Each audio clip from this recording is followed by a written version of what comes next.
आ रही है आपको? हाँ मनोज सर, आ रही है आपकी आवाज़। बहुत बहुत स्वागत है सर आपका हमारे बीच में।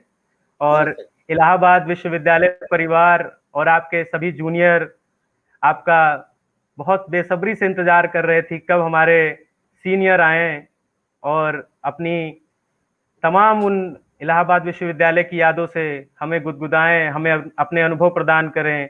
कैसे वो इलाहाबाद विश्वविद्यालय में जो हम सभी इस समय काम कर रहे हैं वो किया करते थे। सर, मैं जानना चाहूंगा सर आपसे कि कैसा चल रहा है अभी आपका लॉकडाउन सर, इससे पहले।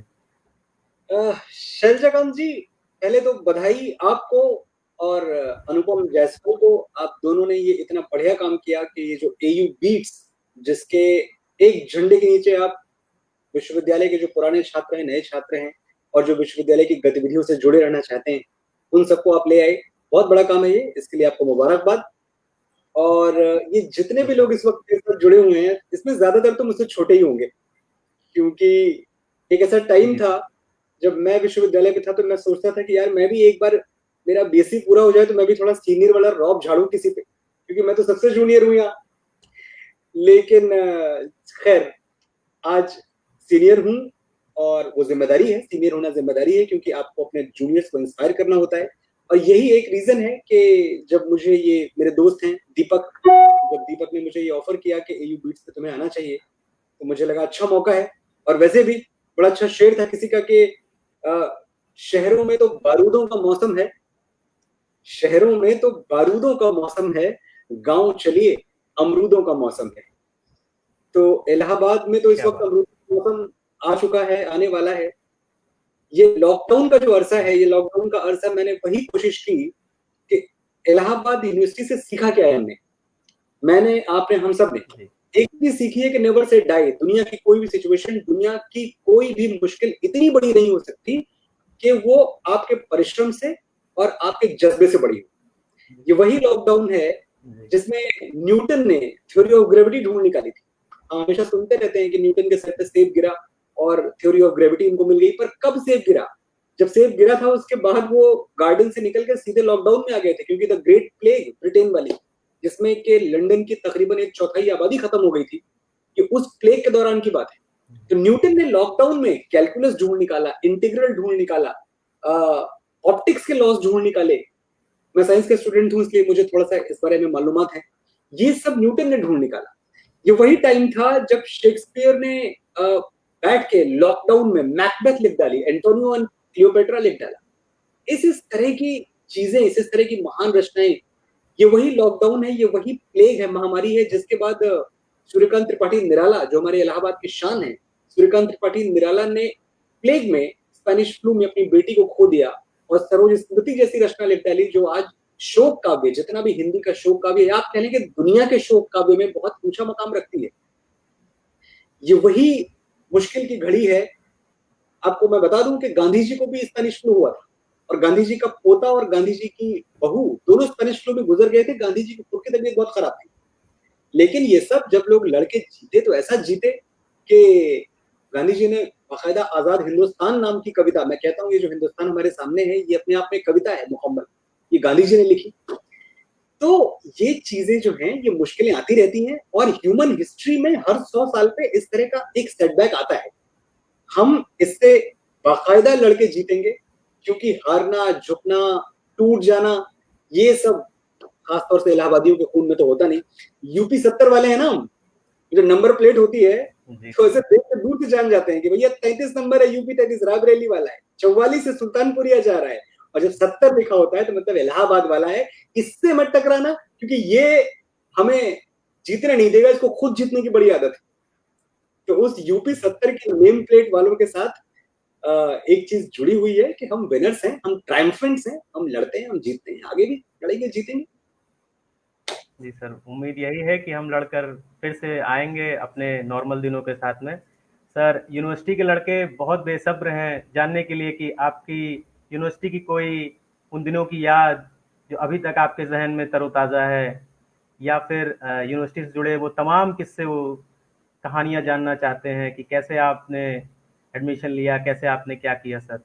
उसके बारे में कुछ बताएँ सर। कि दीपक इस वक्त जुड़े हुए हैं, क्योंकि ये सब कहानियां दीपक के साथ ही जुड़ती हैं। दीपक मेरे बचपन के दोस्त हैं, और मैं कहूँ तो मेरे वो अकेले दोस्त हैं जिनके साथ मुझे हमेशा एक अजीब तरह का कंफर्ट रहता है, जहाँ कुछ आपको संभाल के बना के नहीं चलना है, सब कुछ बना हुआ है और ताजिंदगी बना रहेगा।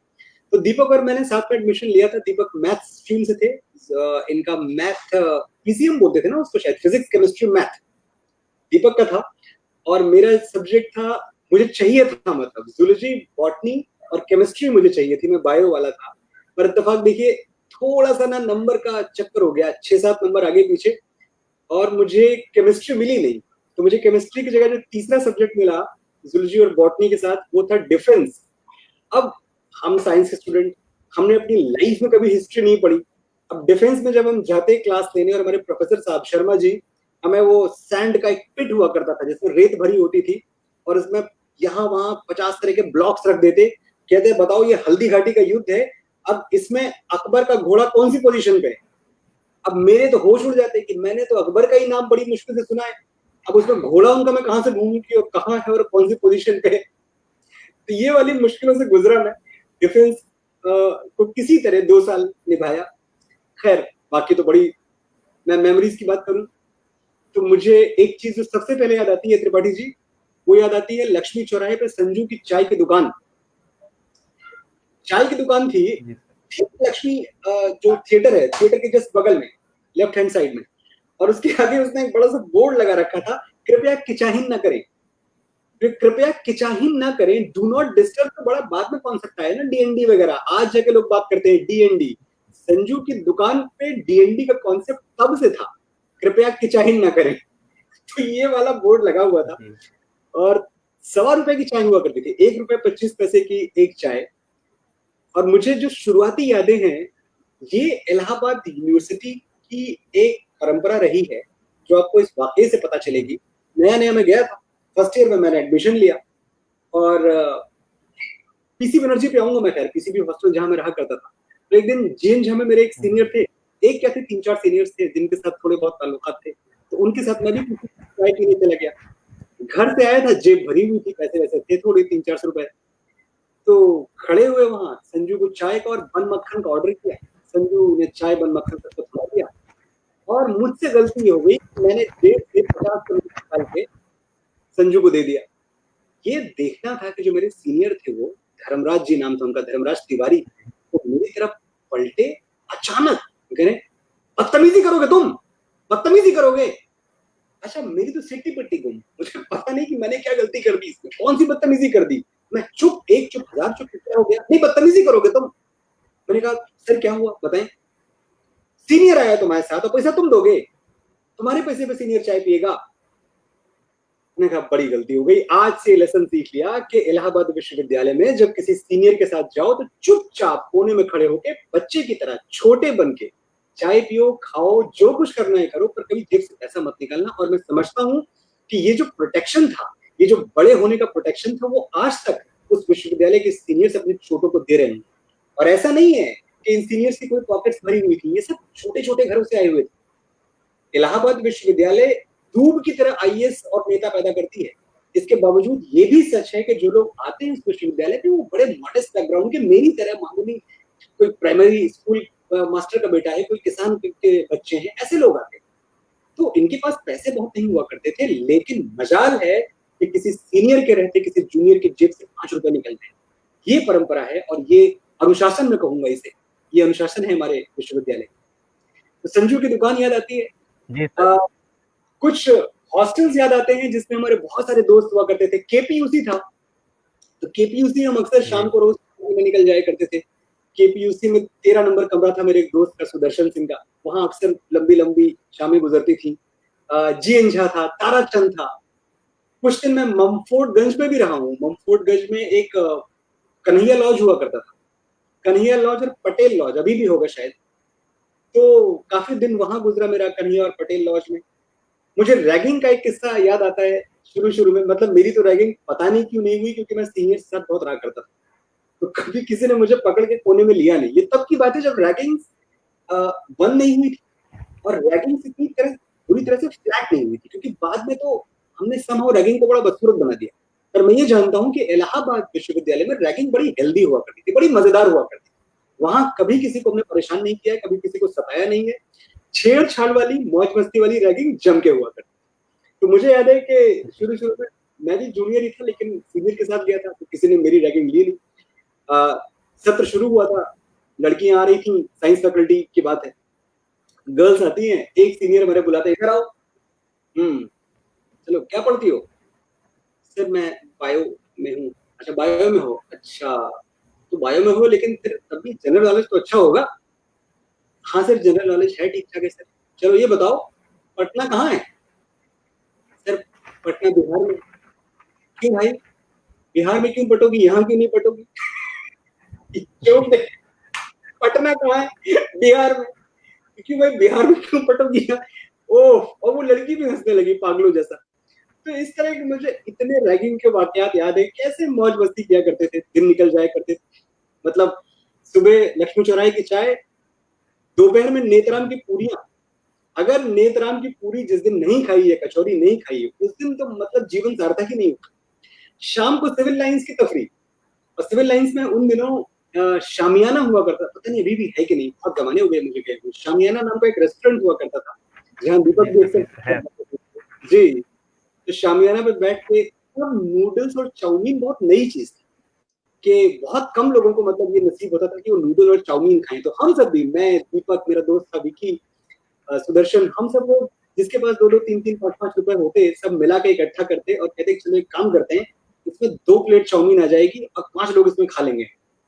ये शामियाना की कहानियां हैं। बहुत बहुत बहुत लंबी कहानी है। जैसे आपसे मेरी बातचीत आगे बढ़ेगी तो हम और भी कुछ किस्से सुनाएंगे वहां के। पीसीबी हॉस्टल का बड़ा एक रोल रहा मेरी लाइफ में, क्योंकि बहुत सारा वक्त वहीं गुजरा है त्रिपाठी जी। तो शुरुआत तो हुई थी मेरी डी ब्लॉक से। अगर आप पीसीबी हॉस्टल की ज्योग्राफी से वाकिफ हो तो डी ब्लॉक है, जिसे मेस भी कहते हैं। तो डी ब्लॉक के मेस में मुझे याद है, मेरे एक दोस्त हुआ करते थे धर्मेंद्र सिंह बबलू, वो अभी काफी बड़े नेता हैं समाजवादी पार्टी के। तो धर्मेंद्र सिंह आ जाते थे मेस में, और मैं और धर्मेंद्र सिंह पूरी की पूरी शाम जगजीत सिंह की गजलें चलाते थे। अच्छा, एक अच्छी बात ये थी कि हम सब चाय वाले थे, टी ना, मतलब वो पीते थे ना मैं पीता, तो हमारी लाइफ में ये सब चीजें शामिल नहीं थी। सबसे बड़ी जो हमारी अय्याशी थी वो चाय थी, कि दिन भर में 6, 7, 8 चाय हो जाए तो भी ठीक है। हम कभी ये नहीं बोलते थे कि ज्यादा हो गई आज।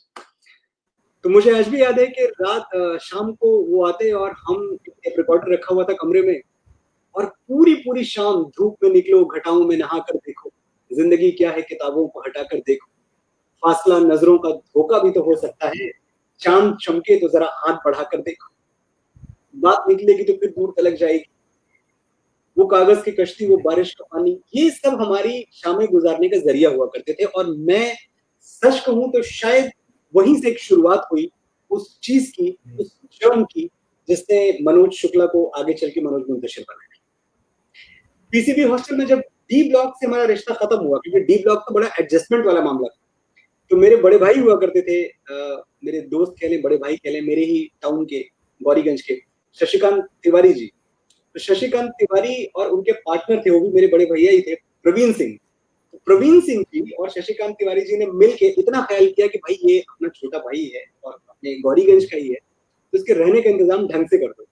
तो इन दोनों को 2 कमरे मिले हुए थे, एक प्रवीण भैया को, एक शशिकांत भैया को। लेकिन इन दोनों ने ऐसा किया कि यार एक कमरे में हम दोनों रह लेते हैं, एक कमरे में मनोज और प्रवीण का छोटा भाई, ये दोनों रह लेते हैं। तो ये था 40 नंबर कमरा।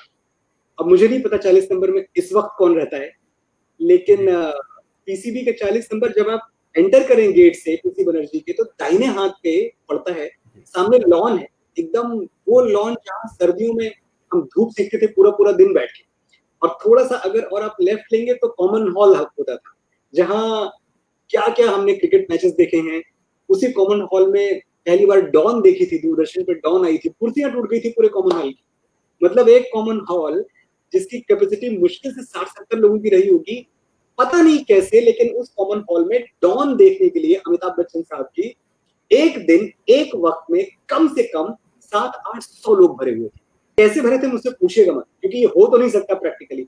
फिजिक्स का लॉ नहीं कहता है कि ये फिट हो सकते हैं इतने सारे लोग, पर हुए थे, एक दूसरे के गोद में बैठे हुए, एक दूसरे के सर पे चढ़े हुए, और द मोमेंट बच्चन साहब वो गाते हैं ना छोरा गंगा किनारे वाला, उफ उफ उफ, वो माहौल, मतलब वो दिन और आज का दिन, 70 के ऊपर फिल्मों के गाने लिख चुका हूँ, लेकिन वैसी जो किक आई थी ना उस दिन बैठ के छोरा गंगा किनारे वाला, वैसी किक दोबारा नहीं आई दोस्त। क्या बात है सर। सर आप एक कवि भी हैं, गीतकार भी हैं, लेकिन सर आपके कवि और यूनिवर्सिटी के दिनों में आप लिखते होंगे, तो क्या आपने आपके कवि और गीतकार होने का फायदा आपके किसी साथी या किसी सीनियर ने उठाकर कभी अपनी प्रेमिका को कोई खत लिखवाया है क्या सर? अब आप लोगों की पोल खुलवा देंगे, एक ने नहीं, पता नहीं कितनों ने फायदा उठाया है मेरा, या फिर आप ये कह लें कि मैंने उनका फायदा उठाया है। क्योंकि होता ये था कि मैं लिखता था और मैं ठीक ठीक से लिखता था, और ये वो दिन थे जब जो हमारे सर हुआ करते थे, जो एमए फर्स्ट ईयर में है या एमए सेकंड ईयर में है, लॉ करने वाले हैं बहुत सारे आपकी तरह, शैलजा जी, तो ये सब लोग आके, यार मनोज काम करो यार, 4 लाइन बताओ ना। तो मनोज 4 लाइन लिख सकते थे, लेकिन मनोज 4 लाइन के पहले, भैया 2 दिन हो गया जम के बनमक्खन नहीं खाया, अच्छा चलो तुम बनमक्खन चिंता छोड़ो यार, तुम पीछे पीछे आओ हमारी, चलो बनमक्खन खाओ। बनमक्खन खाया, जम के चाय पिया, और कभी कभी अगर ये हो पाया तो 2 लाइनें उस वक्त लिख के दे दी, भैया अभी 2 ही लाइनें आ रही हैं, शाम को फिर आइएगा तो बाकी 2 और दूंगा। तो शाम को फिर आइए, फिर हमें चाय पिलाइए, फिर बनमक्खन खिलाइए, तो 2 और मिलेंगी। तो इस तरह की तमाम कहानियां हैं। और एक बात मैं कहूंगा कि ये जो इकोसिस्टम है ना, ये जो हार्मलेस इकोसिस्टम है, जहां हम एक दूसरे का फायदा उठाते थे पर बड़े प्यार से, बड़ी मोहब्बत से, कोई मेलाइस नहीं था, कोई किसी को नुकसान पहुंचाने की जो टेंडेंसी है मन में वो नहीं थी, इज्जत भरपूर थी। इज्जत ऐसी थी शैलजा जी कि मजाल है कि कोई सीनियर खड़ा हो जाए और उसके सामने हमारी आंखें उठ जाए, भले हम कुछ भी हो, भले सीनियर एक किसान का बेटा हो और जो जूनियर है वो डिप्टी कलेक्टर का बेटा हो, कोई फर्क नहीं पड़ता, सीनियर सीनियर होता है, जूनियर जूनियर होता है, तुम अपनी हद में रहो। लेकिन वो हद कैसी थी, उस हद में सबसे अच्छी बात ये थी कि ख्याल रखते थे सीनियर्स। ऐसा नहीं है कि सब सिर्फ अपनी रॉब झाड़ने के लिए अपना तुम्हारे पास आएंगे, ऐसा नहीं है, तुम्हें जरूरत पड़ेगी ना तो हम अपनी चवन्नियां गिन के तुम्हारे सामने लाके रख देंगे, तुम बेटा भूखे नहीं सोओगे, हम भले भूखे सो जाए। तो ये जो पितृवत या जो बड़े भाई के जैसा स्नेह सीनियर से मिलता था, मैं समझता हूँ कि ये कल्चर दुनिया में बहुत सारे कॉलेजेस हैं, बहुत सारी यूनिवर्सिटीज हैं, आपको ही ऑक्सफोर्ड ऑफ ईस्ट कहा जाता है। मुझे तो सबसे बड़ा एतराज कि भाई ऑक्सफोर्ड ऑफ ईस्ट क्यों? मैं तो उस दिन खुश होऊंगा जब ऑक्सफोर्ड को पूरा पश्चिम का इलाहाबाद यूनिवर्सिटी कहा जाएगा, क्योंकि इलाहाबाद विश्वविद्यालय किस माने में ऑक्सफोर्ड से कम है? हम क्यों तुलना करेंगे भाई, ओ हम ऑक्सफोर्ड ऑफ ईस्ट है? कतई नहीं, मैं जा चुका हूँ ऑक्सफोर्ड, मैं देख चुका हूँ ऑक्सफोर्ड, घूम चुका हूँ ऑक्सफोर्ड की गलियों में भी। मैं आपको ये बात दावे से कह सकता हूँ कि हम कम नहीं है किसी से। और अगर ऑक्सफोर्ड ने बड़ी बड़ी हस्तियां दी हैं तो उस माने में भी हम कम नहीं है। जवाहरलाल नेहरू, इंदिरा गांधी, गुलजारी लाल नंदा, मदन मोहन मालवीय, धर्मवीर भारती, ध्यानचंद, महादेवी वर्मा, सुमित्रा नंदन पंत, फिराक गोरखपुरी, निराला, बच्चन, कहां तक गिनोगे यार, मैं कहां तक गिनाऊंगा। हमने युग पुरुष दिए हैं, उस विश्वविद्यालय ने सिर्फ सफल और कामयाब लोग नहीं दिए हैं, युग पुरुष दिए हैं जिन्होंने दुनिया बदली। तो हम कम नहीं है किसी से, हमें ऑक्सफोर्ड ऑफ ईस्ट टैग नहीं चाहिए। हम इलाहाबाद विश्वविद्यालय हैं, हम प्रयाग विश्वविद्यालय हैं, हम इसमें बहुत खुश हैं। सर जैसा कि आपने बताया कि आप गौरीगंज से इलाहाबाद आते थे, तो सर कभी कभी रास्ते में ट्रेन या बसों में जर्नी के दौरान कुछ ऐसी घटनाएं हो जाती हैं, कुछ गुदगुदाती हैं, कुछ भयावह अनुभव भी होते हैं, तो सर आपके जहन में कुछ ऐसा अनुभव याद हुआ आपको तो? अक्सर एक चचा मिल जाते थे, अंतु है एक स्टेशन, अंतु में, अंतु चढ़ते थे वो, और बड़े, हर कोई उनके बारे में बोलता है कि भैया बड़े दार्शनिक हैं, बड़े फिलोसोफर हैं, और जो बातें करते हैं उसमें जीवन का सार तत्व होता है। एक बार की बात मुझे याद आती है, मैं ओशो बहुत पढ़ता था उन दिनों, अभी भी खैर पढ़ता हूँ, बड़ा ओशो फैन हूँ। तो मैं ओशो की कोई किताब पढ़ रहा था और मेरे सामने वाली सीट पे वो बैठे हुए थे, तो वो अंतु में चढ़े, मैं गौरीगंज में चढ़ा। तो मैंने उनको देखा, मैंने कहा यार ये बड़े दार्शनिक हैं, और आज थोड़ा दार्शनिक पना का मूड बना हुआ है मेरा भी। तो मैंने कहा चाचा ये बात बताइए, जब जीवन में कुछ रहना ही नहीं है अपने, तो लोग ये पूरी जो भागदौड़ है जीवन की, ये क्यों करते हैं? जब सबको पता है कि एक दिन खाली हाथ जाना है, तो ये क्यों होता है? चचा ने अपनी जेब से माचिस निकाला, माचिस में से 4 तीली निकाली, पहले एक तीली फेंकी। मैं समझ गया कि कोई तो ज्ञान आने वाला है बड़ा, क्योंकि अब इसी संदर्भ में मुझे कुछ समझाएंगे कि ये जो माचिस की तीलियां हैं यही जीवन है। ऐसा कुछ समझाएंगे मुझे। चाचा ने एक तिली फेंकी, दूसरी तिली फेंकी, तीसरी तिली फेंकी, चौथी तिली अपने दांत में घुसेड़ी साफ करते हुए बोले, हमका का पता बे।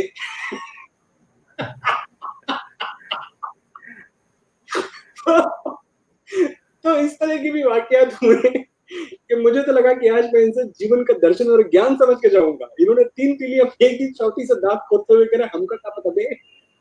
तो मजेदार वाकयात हुआ करते थे। और जो एक ट्रेन का वाकया है, आज तो पूरी दुनिया को वो वाकया पता है, और मुझे लगता है कि यहाँ से लेकर और जहां जहां शायरी सुनी जाती है, जहां जहां लोग गाने सुनते हैं या मुझे जानते हैं, उन सबको पता है कि अमेठी से इलाहाबाद तक का एक सफर था जिसने उस लड़के को 97 में, मनोज शुक्ला जिसका नाम था, वो 2 घंटे के सफर में मनोज मुंतशिर बना दिया था।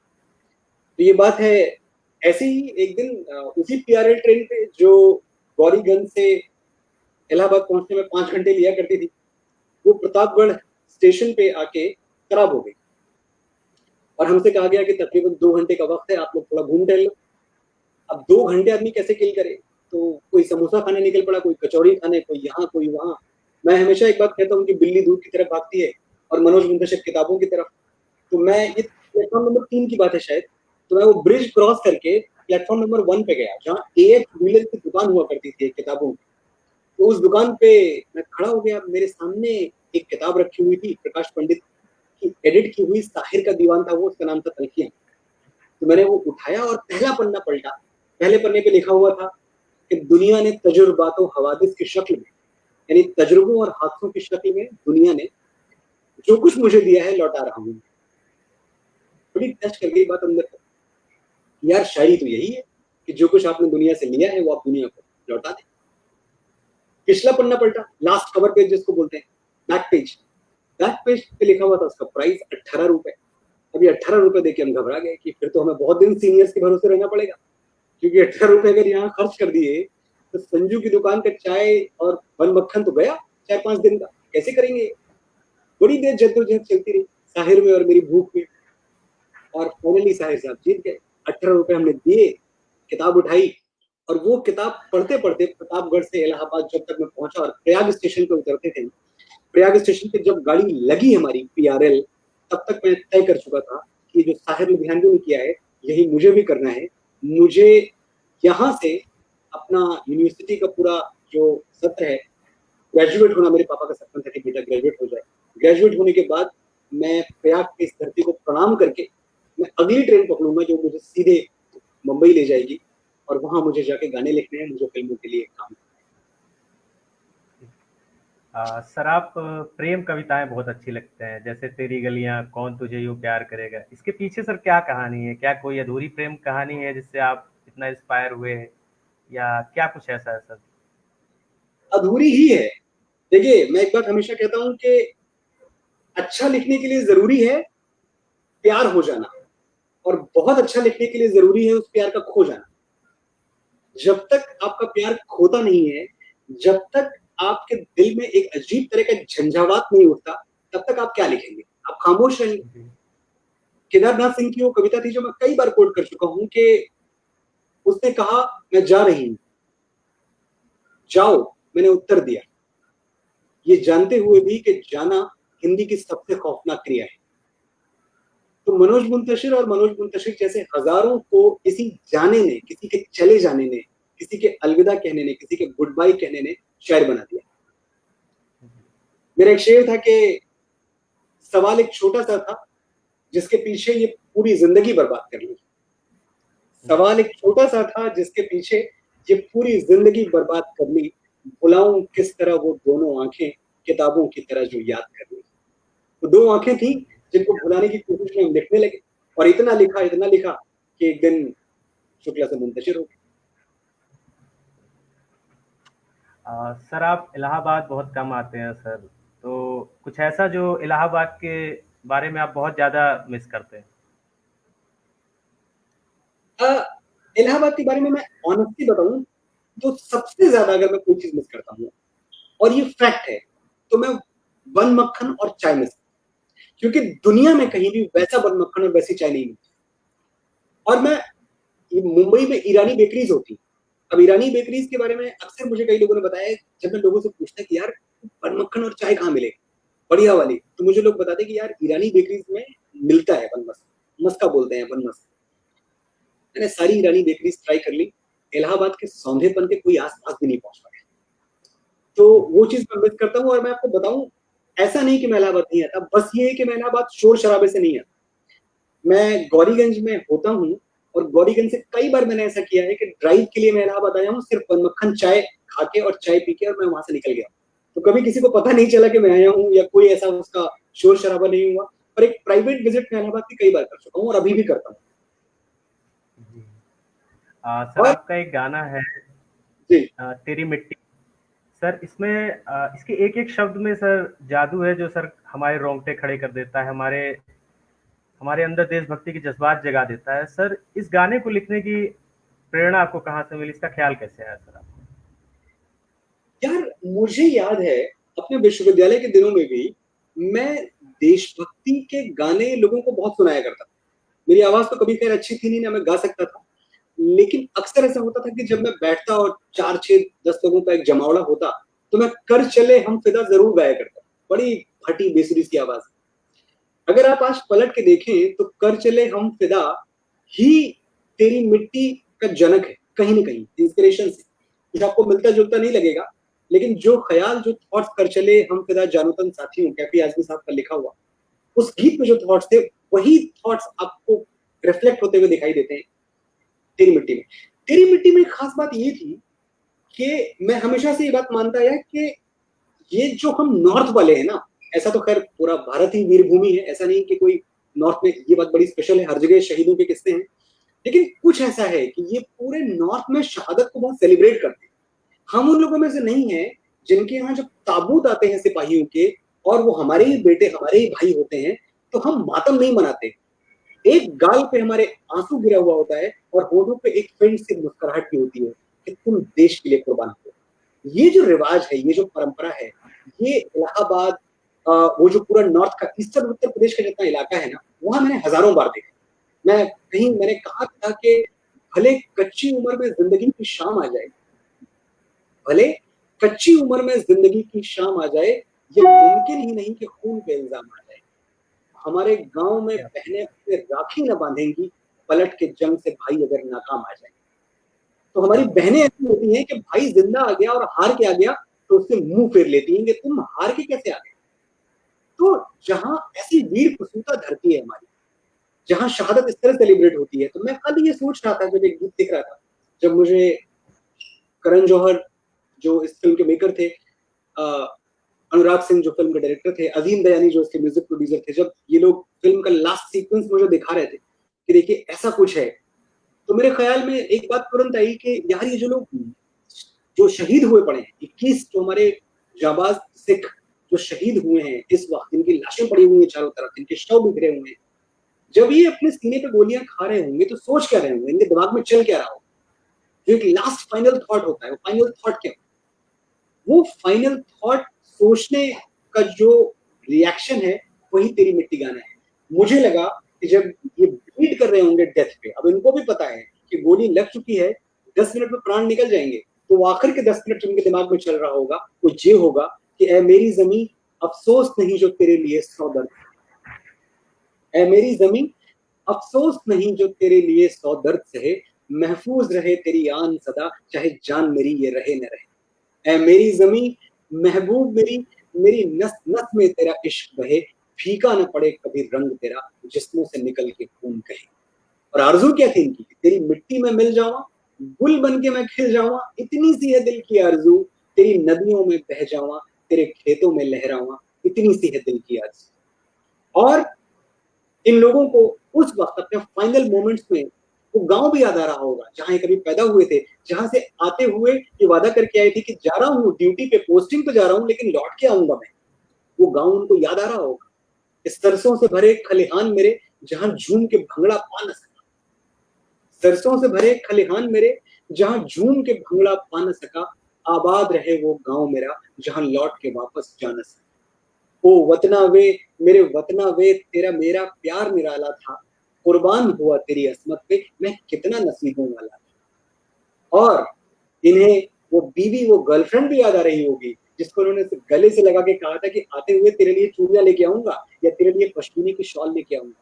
वो लड़की भी इनको याद आ रही होगी और उसके लिए भी यही सोच रहे होंगे कि वो हीर मेरी तू हंसती रहे, तेरी आंख घड़ी भर नम ना हो।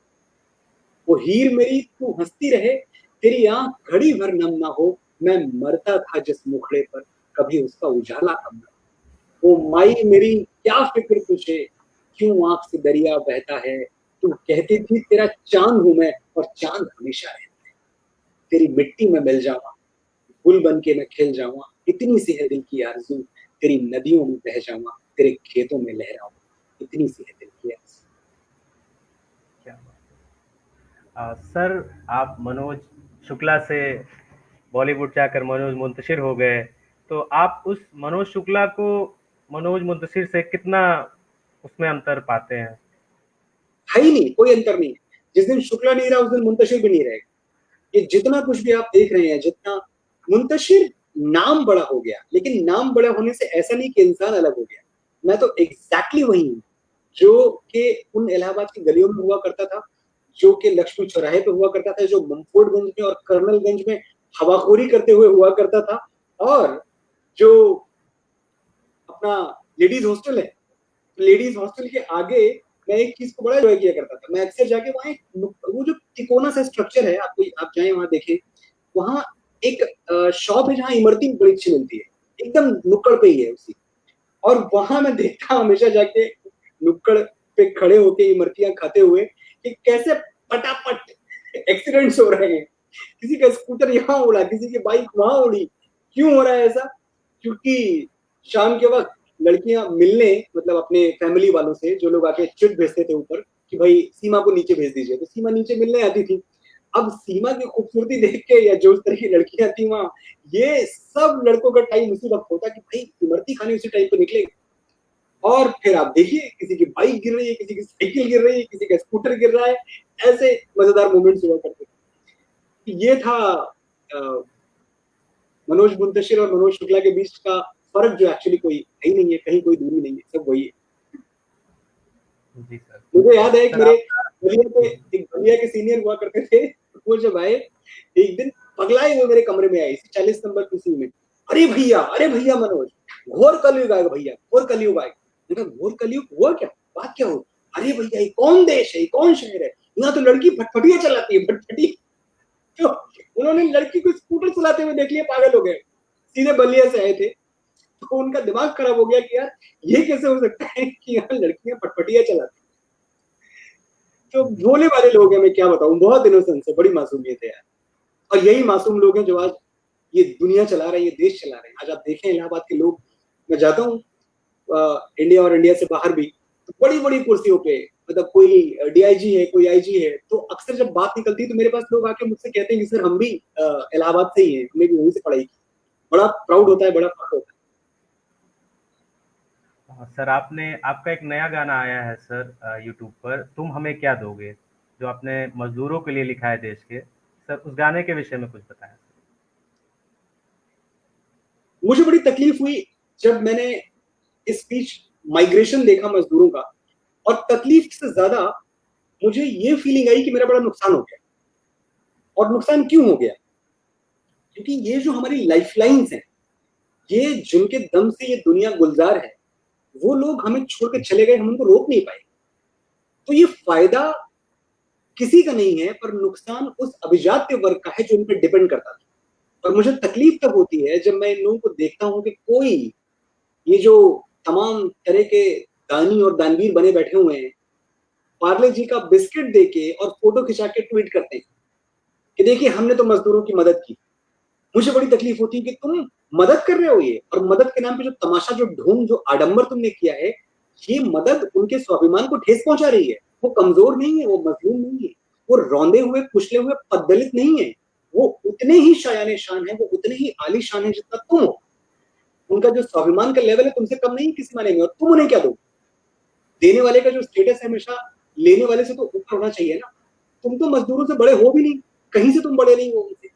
देखिए आप, मैं भी अक्सर न्यूज चैनल्स पे देख रहा था और मुझे ऐसे ऐसे हृदय विदारक मोमेंट्स देखने को मिले कि कैसे एक महिला ने एक बच्चे को जन्म दिया सड़क पे, मजदूर थी वो महिला, वो जा रही थी और प्रेग्नेंट थी, तो उनको जो डिलीवरी है वो रोड पे होती है और 2 घंटे वहां रह के और फिर उस बच्चे को, नवजात शिशु को गोद में उठा के 200 किलोमीटर वो औरत पैदल चलती।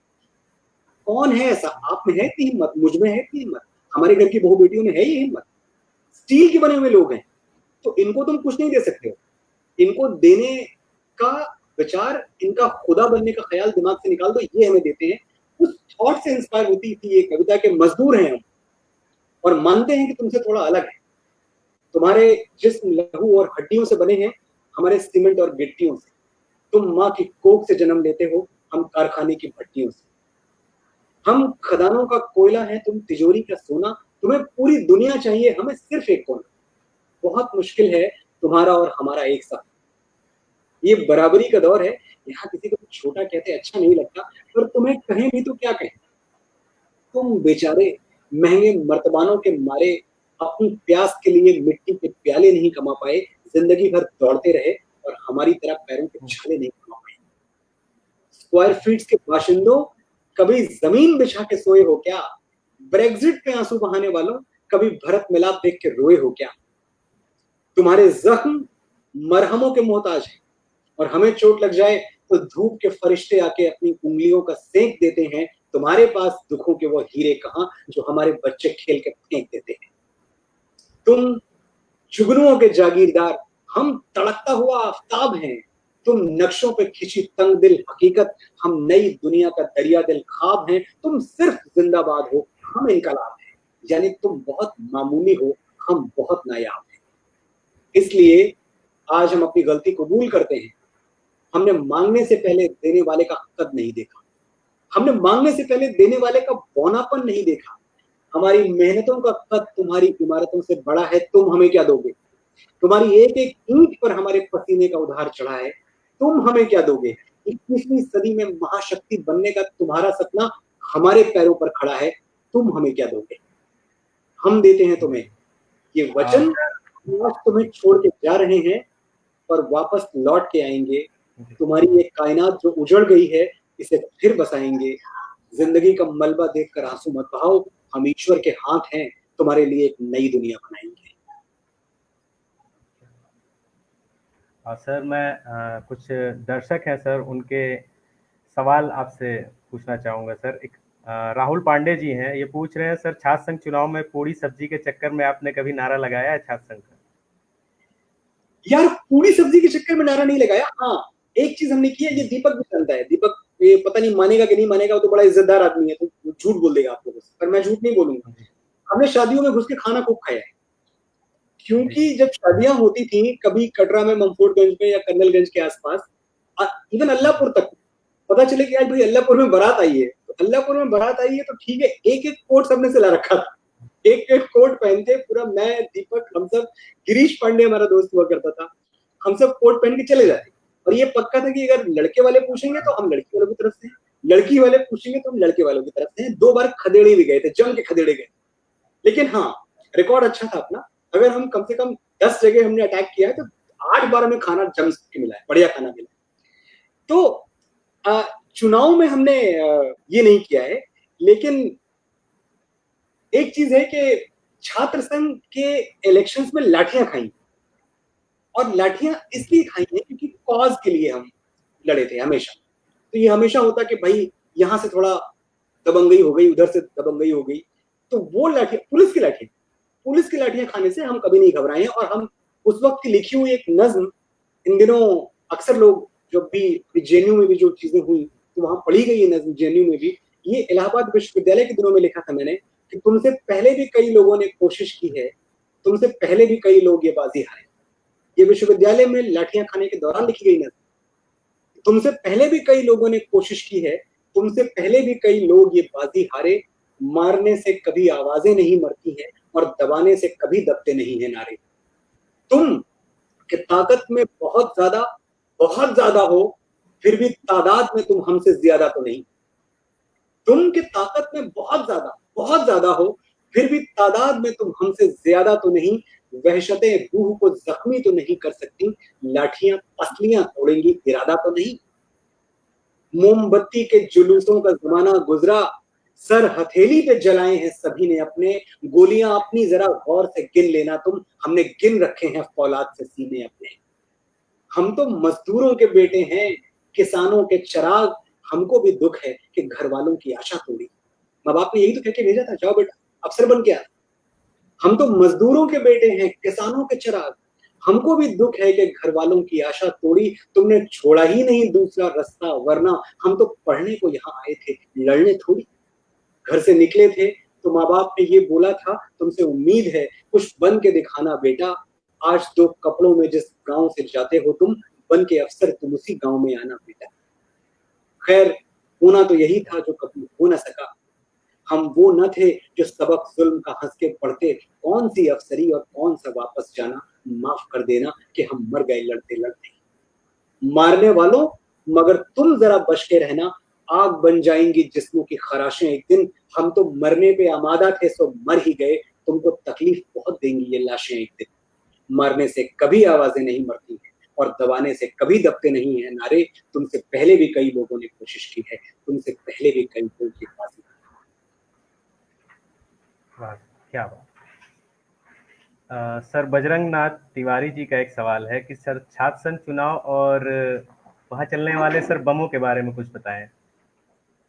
डायलॉग बड़ा सुनते थे उस वक्त, मार टमाटर छितरा देंगे बेटा, टमाटर मतलब वो बम को बोलते थे। यार ये तो ऐसा होना नहीं चाहिए, ये कोई रोमांटिसाइज करने की चीज नहीं है, गलत बात है। लेकिन हाँ, इलाहाबाद विश्वविद्यालय का वो चेहरा था। कभी आप हासिल फिल्म देखें, आप में से बहुतों ने देखी होगी, मेरे बड़े भाई हैं उन्होंने बनाई थी, मेरे दोस्त हैं मित्र हैं। आज सुबह उनसे बात हो रही थी इनफैक्ट हासिल के बारे में, तिग्मांशु धूलिया जी। तो आपको बड़ा उसमें इलाहाबादी कलर मिलेगा। आप देखेंगे कैसे इरफान के पास जब जिमी शेरगिल आते हैं, इरफान उनको देखते हैं और कहते हैं कि कम है आशिक, बड़ा बर्बाद दिख रहा हो बे। तो जिमी कहते हैं हाँ भैया थोड़ा घंटा हो गया। क्या हुआ बे, मारे गए लग रहा है। हाँ भैया वो गए थे, वो थिएटर में निरंजन टाकीज में मिलने का तय हुआ था लड़की से, उसके फादर आ गए, दो तीन लौंडे साथ में ले आए। देखो बेटा फादर को तो छोड़ दो, तो इनला है, फादर इनला उनको जाने दो, लेकिन जो दोनों लौंडे थे ना उनको दौड़ा दौड़ा के मारो, खदेड़ खदेड़ के मारो। ऐसा नहीं करोगे तो लड़की क्या सोचेगी जानते हो? लड़की सोचेगी लड़का प्यार तो करता है पर सुरक्षा नहीं दे सकता। तो ये जो इलाहाबादी अंदाज है, लड़का प्यार तो करता है पर सुरक्षा नहीं दे सकता। तो बम तो नहीं चलाए हमने कभी, लेकिन हाँ चलते हुए देखे। तिवारी जी, बजरंग जी। सर यहाँ पर एक परंपरा रही है सर छात्रावासों में कि लाइट जाने के बाद सर सांस्कृतिक आदान प्रदान कुछ होता है सर, जी शायद आपको याद हो, छत पर हाँ, सर चढ़कर कुछ बताए जाते हैं। तो नितिन सिंह कौशिक जी का सवाल है कि सर कभी आपने भी सांस्कृतिक आदान प्रदान में हिस्सा लिया है किसी भी की छत पर चढ़कर? सांस्कृतिक आदान प्रदान के तो हम हीरो हुआ करते थे ना, कि सब हमसे ही शुरू होता था, सब हम ही को खड़ा कर देते कि भाई देखो मनोज मुंतशिर आ गए भैया, कोई शायरी सुना दो बढ़िया तगड़ी सी। तो ये तो हमेशा की कहानी है, इनफैक्ट बहुत बार हुआ है ऐसा। और मुझे याद है, आपको पैलेस थिएटर याद है ना जो सिविल लाइंस में है, राजकरण पैलेस और उसके सामने पैलेस। तो मुझे नहीं पता कि पैलेस अभी है नहीं, क्योंकि उस वक्त भी वो बड़ा पुराने टाइप का पूरा माहौल था, काउचेस हुआ करते थे, सोफा वहां बैठने के लिए, बड़ा अच्छा थिएटर था। पैलेस की खासियत ये थी कि वहां पुरानी फिल्में लगती थी। तो पैलेस में हमने दीवार देखी थी, और सांस्कृतिक आदान प्रदान है ना, यहाँ अक्सर दीवार के डायलॉग बोलता था जाके। मुझे दीवार में वो जो क्लाइमेक्स का सीन है, वो मैंने बच्चन साहब को भी सुनाया एक बार उनके सामने बैठ के कि सर देखिए ये मैं बोल के दिखाता हूँ। बड़ा हंसते थे वो, तुम बहुत बदमाश। तो वो जो लास्ट का सीन है ना जहाँ वो मंदिर की सीढ़ियां चढ़ते हैं, अमिताभ बच्चन, तो वो सांस्कृतिक आदान प्रदान में हमेशा बोलता था कि आज खुश तो बहुत हो गए तुम, जब शिव जी की मूर्ति से बात कर रहे हैं मिस्टर बच्चन, आज खुश तो बहुत हो गए तुम, जो आज तक तुम्हारे मंदिर की सीढ़ियां नहीं चढ़ा, जिसने कभी तुम्हारे आगे सर नहीं झुकाया, जिसने आज तक तुम्हारे सामने हाथ नहीं जोड़े, वो आज हाथ फैलाए हुए खड़ा है। बहुत खुश हो गए तुम, बहुत खुश हो गए कि आज मैं हार गया। लेकिन तुम जानते हो कि जिस वक्त मैं यहां खड़ा हूं, वो औरत जिसके माथे से तुम्हारे मंदिर के पत्थर घिस गए, वो औरत जिस पर जुल्म बढ़ा तो उसकी श्रद्धा बढ़ी, वो औरत जो जिंदगी भर जलती रही पर तुम्हारे मंदिर में दीप जलाना नहीं भूली, वो औरत आज जिंदगी और मौत की सरहद पर खड़ी है, और ये तुम्हारी हार है।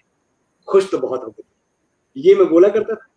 आज जब लोग मुझे कहते हैं कि आपको कहाँ से वो थॉट आया जब आप लिखते हैं बाहुबली के डायलॉग, क्योंकि शोले के बाद शायद यही फिल्म है जिसके डायलॉग्स बच्चे बच्चे ने बोले कि औरत पर हाथ डालने वाले की उंगलियां नहीं काटते, काटते हैं उसका गला। तो मैं अक्सर लोगों से कहता हूँ कि मैंने पैलेस में इतनी पुरानी फिल्में देखी हैं बैठ के कि मैं अनजाने में वहां राइटर बन गया, और अनजाने में ये बात दिमाग में आ गई कि एक दिन हम भी ऐसा कुछ लिखेंगे।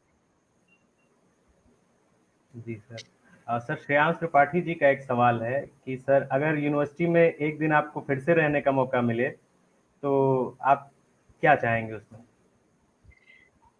यार ये बड़ा जज्बाती सवाल पूछ लिया आपने, बहुत बहुत बहुत इमोशनल। वो जॉन एरिया का एक शेर था ना कि सालहा साल और एक लम्हा, कुछ भी तो ना इनमें बल आया। सालहा साल और एक लम्हा, कुछ भी तो ना इनमें बल आया, खुद ही एक दर पे मैंने दस्तक दी, खुद ही लड़का सा मैं निकल आया। मैं सचमुच चाहता हूँ कि कभी मैं यूनिवर्सिटी की उन गलियों से गुजरूं और एक बार फिर वो पूरा माहौल, वो नीम का पेड़, वो लॉन पीसीबी हॉस्टल का वो 40 नंबर कमरा, वो डी विंग, वो कॉमन हॉल जहां अखबार पढ़ते थे हम लोग सुबह सुबह उठ के, वो बोले बोले प्यारे प्यारे सर्वेंट्स जो आते थे और हीटर पे हमारे लिए दूध रख दिया करते थे, और हम उनको 5 रुपए देते थे कि जाओ यार जरा सा कुछ मार्केट से चीनी और चाय की पत्ती ले आओ। ये सब मुझे वापस मिल जाए तो मैं दोबारा अमीर हो जाऊंगा दोस्त, काश ये दोबारा हो पाए। एक बड़ा अच्छा किसी का शेर था कि जो बीत गए हैं, जो बीत गए हैं वो जमाने नहीं आते, जो बीत गए हैं वो जमाने नहीं आते, आते हैं नए लोग, पुराने नहीं आते। हाँ सर, अगला सवाल है सर विजय राज शुक्ला जी का। सर ये पूछ रहे हैं कि विश्वविद्यालय का सबसे मन पसंदीदा विभाग कौन सा है सर आपका? यार मेरे पास तो मतलब साइंस फैकल्टी के अलावा मैं और कहाँ जाता था, क्योंकि मैं तो बीएससी कर रहा था। तो बीएससी में साइंस फैकल्टी और वो जो एक हमारी जूलॉजी लैब हुआ करती थी, जूलॉजी लैब में खासियत ये थी कि जब हम प्रैक्टिकल करने बैठते थे तो बड़ी गप्पे मारते थे। वो मुझे आज तक कभी वो दिन नहीं भूला है कि मैं गैंग अप कर लिया करता। टीचर मतलब मुझे देख के खुड़ते ही रहते, प्रोफेसर शर्मा जी दूर से देख के, ये मनोज वहां बैठा है ना, इसके पास 25 लौंडे और इकट्ठा हो गए जाके, क्योंकि अकेला तो बैठता नहीं है। तो बड़ी यारबाजियां हुआ करती थी जूलॉजी में प्रैक्टिकल्स के दौरान, और इसलिए मैं मतलब ऐसा करना नहीं चाहिए प्रैक्टिकल करते वक्त आप खाली प्रैक्टिकल, और मेरा ध्यान कहीं और ही था, और मुझे पता था कि मुझे डॉक्टर तो बनना नहीं है। ये जो मौका मिला है मुझे, इसमें क्यों ना मैं दोस्त बना लूं बहुत सारे। जी। सर एक सवाल है श्री कृष्ण बाजीराव जी का, जो कि पीसीबी छात्रावास के ही अंतावासी हैं इस समय। वो अरे पूछ रहे हैं सर आपने कभी जो है वो लाइट जाने के बाद एसएसएल वर्सेस पीसीबी में भाग लिया है? अरे एसएसएल वर्सेस पीसीबी तो मतलब वो तो विश्व युद्ध हुआ करता था ना, बिल्कुल बिल्कुल मैं उसमें उसका हिस्सा रहा हूँ, कई मेमोरीज मेरी। Sir Sundarlal versus PC Banerjee, और दोनों के लड़नों में हमेशा ये बात थी कि हम बड़े कि तुम बड़े। ये तो वन अप पूरी जिंदगी चली है, और हमने इस पे बड़े फख्र से खड़े होते थे भैया हम पीसीबी वाले हैं। हिस्ट्री पढ़ते थे पीसीबी की कि पीसीबी में क्या क्या अच्छा हुआ, ताकि कहीं कोई एसएसएल वाला टकरा जाए लड़का तो उससे हम हार ना जाए डिबेट में, उसको बताते कि तुमने क्या उखाड़ा है लाइफ, देखो हमारे यहाँ ये हुआ है, हम पीसी बनर्जी वाले हैं, पीसी बनर्जी की ये हिस्ट्री है, और वो चुपचाप हमें सुनता था। बिल्कुल ऐसा हुआ है। सर और हमारे एक अंतिम सवाल। आखिर के 6 मिनट बचे हैं शैलजा कांत जी, क्योंकि मुझे 7 बजे एक दूसरे सेशन पे लाइव जाना है। ठीक तो है 6 सर। मिनट सर मैं आपके लिए सर एक आखिरी सवाल है सर जो मेरा है जी। कि सर कभी कभी छात्रावास आने को मिले अगर, तो आप पहला काम क्या करेंगे छात्रावास आकर? यार पहला काम मैं ये करूंगा अगर छात्रावास आने का मौका मिले कि मैं जो कॉमन हॉल है पीसी बनर्जी का, वहां जाऊंगा, और वहां मैं अपने वो सभी गाने जो मैंने लिखे हुए हैं और आज मेरे साथी तमाम गाते हैं, जो पूरा देश गाता है, मैं वो छोटी सी टेलीविजन सेट पे चाहूंगा कि वो गाने चले और हम सब वहां खड़े हों, और हम ये महसूस करें कि ये इतनी उपजाऊ, इतनी फर्टाइल जमीन है कि जहां से निकल हम कोई भी सपना सच कर सकते हैं। तो ये कभी अगर मौका मिला तो मैं अपनी तमाम जो थोड़ी बहुत कामयाबियां रही हैं, वो चाहे बाहुबली से लेके तेरी गलियां, Rustam, MS Dhoni, the untold story, तेरी मिट्टी, जो कुछ मैंने लाइफ में किया है, मैं चाहता हूँ कि पीसी बनर्जी हॉस्टल के कॉमन हॉल के इस छोटे से टेलीविजन पे सब कुछ चले और हम सारे साथी एक साथ बैठकर उसको सेलिब्रेट करें। सर मैं आपसे जानना चाहूँगा सर कि आप यूनिवर्सिटी के उन तमाम छात्रों को जिनकी आप इंस्पिरेशन हैं, क्या संदेश देना चाहेंगे सर, जिससे वो अपने जीवन को एक अच्छे मार्ग पर ले जाएँ और एक तरक्की के मार्ग पर ले जाएँ, जो आप जैसा बनना चाहते हैं, जो कुछ करना चाहते हैं, लिखना चाहते हैं या अन्य किसी भी फ़ील्ड में जाकर क्षेत्र का नाम, विश्वविद्यालय का नाम और देश का नाम रोशन करना चाहते हैं? देखिए, एक चीज़ मैं आपको बताऊँ, मेहनत का दूसरा कोई सब्स्टिट्यूट नहीं है। और ये बात सुनने में बड़ी किताबी लग सकती है, आप इसको इग्नोर भी कर सकते हैं कि हाँ, ये बात तो हमें हर कोई बताता है। पर मैं आपको प्रैक्टिकली बता रहा हूँ कि मुझे भी आज पूरी दुनिया शायद ये कहती हो कि मनोज मुंतशिर बहुत टैलेंटेड है, पर मैं जानता हूँ कि आज भी 250 गाने लिखने के बाद जब मैं 251वां गाना लिखने बैठता हूँ, तो मेरे अंदर कॉन्फिडेंस नहीं होता कि मैं इस बार लिख पाऊँगा कि नहीं लिख पाऊँगा। तो मैं अपने 300वें गाने पर भी वही मेहनत करता हूँ जो मैं पहले गाने पे करता था। मेहनत बहुत बड़ी चीज़ है। दूसरी चीज़, आप इंतज़ार ना करें। आप इस उम्मीद में ना बैठे रहें कि यार दुनिया एक दिन बदल जाएगी। एक दिन आपको कोई फ़ोन आएगा, कोई मैजिक आएगा, कोई चमत्कार हो जाएगा। कोई चमत्कार कभी नहीं होने वाला है। If you don't work, nothing will work. आपको अपना चमत्कार, अपनी दुनिया, अपना जादू खुद तामीर करना होगा। इकबाल साजिद का शेर है कि प्यासों रहो न दश्त में बारिश के मुंतज़िर। अगर प्यास लगी है तो जंगल में बरसात का इंतजार मत करो। कि प्यासों रहो न दस्त में बारिश के मुंतज़िर, मारो ज़मीं पे पाँव के पानी निकल पड़े। तो आप ज़मीं पे पाँव मार के अपना पानी खुद निकालिए, अपनी दुनिया खुद तामीर कीजिए। राहत साहब भी कहते हैं, राहत इंदौरी, न हमसफ़र न किसी हमनशी से निकलेगा, न हमसफ़र न किसी हमनशी से निकलेगा, हमारे पाँव का काँटा हम ही से निकलेगा। तो अपने पाँव का काँटा खुद निकालिए, आगे बढ़िए। एक बात मैं आपको ये दावे से कह सकता हूँ कि इलाहाबाद की हवाओं में एक अजीब तरह का चार्ज है। वहाँ जो संकल्प लिए जाते हैं वो अक्सर पूरे होते हैं। आप सोचें कि चंद्रशेखर आज़ाद ने संकल्प लिया था कि वो आज़ाद मरेंगे। ये उनको शक्ति कहाँ से आई कि अल्फ्रेड पार्क में 27 फरवरी को, क्योंकि उनकी आज़ादी छिन रही थी। उनको पता था कि अगर मैं ब्रिटिशर्स के हाथ चढ़ गया और उन्होंने पकड़ लिया, तो मैं छूट भी जाऊँगा, मैं बच भी जाऊँगा, मैं ज़िंदा भी रह जाऊँगा, पर मैं फिर आज़ाद नहीं रह पाऊँगा। उन्होंने अपने आप को आज़ाद रखने के लिए उसी अल्फ्रेड पार्क में आखिरी गोली खुद को मार ली थी। ये संकल्प आपको इलाहाबाद की मिट्टी देती है कि कहीं रुकना नहीं है, कोई चीज़ आपको रोक नहीं सकती है। तो मैं चाहता हूँ कि चंद्रशेखर आज़ाद से आप लोग मुतासिर हों, उनसे आप इंस्पिरेशन लें, उनसे प्रेरणा लें। मेरे जैसे मामूली लोग जो लाइफ में उतना कर पाए जितना सोचा था। मैं बहुत कामयाब हूँ या नहीं हूँ, ये बहुत दीगर बात है।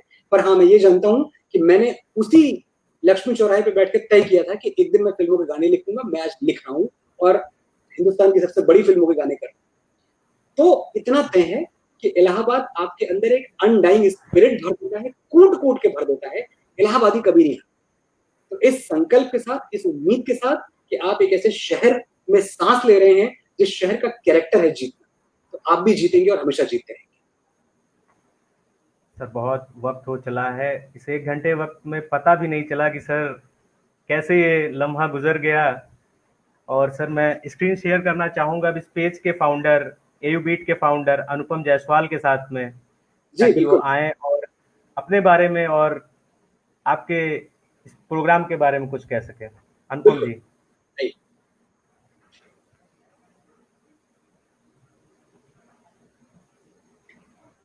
Hello sir.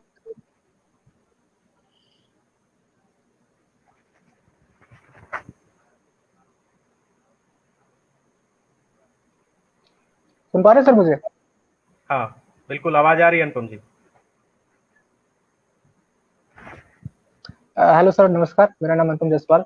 बहुत बहुत धन्यवाद सर आपका एयू बीट पे आने के लिए, करने के लिए। और एक्साइटमेंट था हम लोग का कुछ दिन, वो आज गया। और जो एक मेहनत थी कि आप आए हमारे यहाँ और लोगों से शुरू होंगे, इलाहाबाद से शुरू होंगे, इलाहाबाद विद्यालय से होंगे, अपने हॉस्टलर होंगे जो आपके सीनियर हैं। लग रहा है बातें इतनी पूरी और अच्छा सा जो आप उसको आपने किया। एक के बीच में सुनिए सबको, लेकिन इस बीच में हमसे चाहता हूँ कि आप जरूर कर लीजिए कि करिए आज तो कब इलाहाबाद अपनी उस जगह पे जहाँ से आपने सब कुछ सीखा, सब कुछ जाना। अनुपम जी, आपकी आवाज़ इतनी ब्रेक हुई कि मैं बहुत ठीक सुन नहीं पाया। अगर किसी ने सुना हो तो मुझे, शैल्या जी आपने सुना हो तो मुझे बता दें आप एग्जैक्टली। जी सर, वो आपको सर एक धन्यवाद ज्ञापित कर रहे थे कि सर लाभ आप इस पेज पर आए और तमाम उन छात्रों को अपने एक्सपीरियंस के बारे में बताया और तमाम उन छात्रों की आप जो प्रेरणा है इस लॉकडाउन में उन्हें फिर से एक हौसला दिया ताकि वो मुस्कुरा सके, खिलखिला सके और आपके इस लाइव को सालों तक याद रख सके। बहुत बहुत मैं खुद शुक्रिया। काफी जो है जी, मैं खुद काफी एक्साइटेड था इस लाइव के लिए कि मुझे सुनने को मिलेगा और मैं काफी अपने आप को सौभाग्यशाली महसूस कर रहा हूँ इस समय। और सर इसी के साथ मैं आपसे एक गुजारिश करना चाहूंगा कि फिर से कभी विश्वविद्यालय आइए, यहाँ के लोगों की आप प्रेरणा है, एक बार उनसे जरूर मिलिए सर। सर जरूर सर, एक एक तारीख मुकर्रर करके जाए कि आप अगली बार कब आएंगे विश्वविद्यालय। आपके पास दीपक का नंबर है। दीपक जो मेरे दोस्त हैं, ये उन्हीं की महिमा है कि मैं आप लोगों से जुड़ पाया, तो उनको बहुत बहुत शुक्रिया। क्योंकि दीपक, अक्सर ऐसा होता है कि जो दीपक मुझे कहते हैं उस पर मैं सवाल नहीं उठाता। उन्होंने मुझे फोन करके सिर्फ ये बोला है कि एयू बीट्स पे तुम्हें लाइव आना है। मैंने उनसे पूछा भी नहीं कि एयू बीट्स कहाँ, क्या, कैसे। मैंने कहा ठीक है 26 तारीख को लाइव आ जाते हैं। तो आप दीपक के साथ टच में रहें, उनसे एक डेट मुकर्रर कर लें और जब आप और दीपक तय कर लेंगे कि इस तारीख को मुझे आना है, मैं आ जाऊंगा। बहुत बहुत धन्यवाद सर, आप हमारे बीच आए, हम सब के मन को इतना हर्षित थैंक किया थैंक सर। इस लाइव को हम कई कई बार देख सकेंगे सर। बहुत बहुत धन्यवाद सर, बहुत बहुत धन्यवाद। थैंक यू, आप सबको शुभकामनाएं। सर। जैसा कि आपने देखा हमारे बीच में मुंतशिर सर आए थे और आप, उम्मीद है कि आप सबको ये लाइव बहुत पसंद आया होगा। बहुत बहुत धन्यवाद, आप सभी को प्रणाम।